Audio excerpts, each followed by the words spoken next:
filming? Yep. Okay.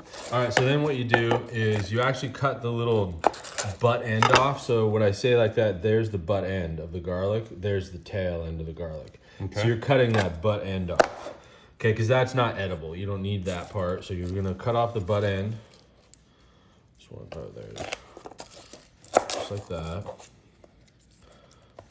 Now there is, I've heard of a cheat and I've tried it. It sort of works, but it's just kind of a pain in the butt. And then I just partly want to like show you guys and make sure the proper way to do it. I've heard if you put this in a mason jar and shake it, the garlic skin will come off. I've tried it. It works okay, but I think it's more efficient to do this. So then you take your clove and you take your knife and you just give it a slap, just like that. And then what it does is it pops out the husk from the garlic clove, okay? Mm-hmm. So pretty easy, right? Yep. So we're gonna just whack 4 of these here real quick. So that's generally what I do, or 5 of them.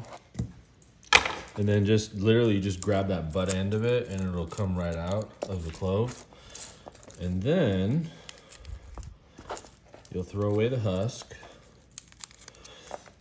And then put it on your cutting board like this. Those can go down the garbage disposal. And then the first thing I do is I take some kosher salt, like we talked about, and sprinkle it on the salt. Now, why do I do that? Now, the reason I do that is because garlic tends to bounce around when you're chopping it. So if once I start chopping it, there's little pieces of garlic that are gonna like fling off the cutting board. That keeps it right here. The other thing it does is it naturally releases some of the oil from the garlic and goes into the salt and makes it even taste better.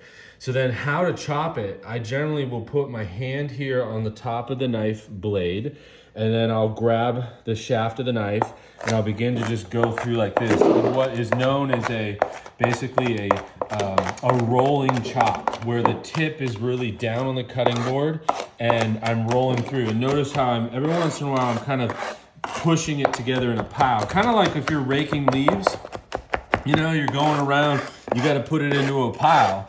So you're doing that, but very gently because I don't want to damage, you know, the knife blade. But you're doing it more on the back of the blade. I am, yeah, just because it's a little bit easier. I'm getting more of the surface area. So because I want to put a nice chop on my garlic. I don't want my chunks of garlic to be too huge.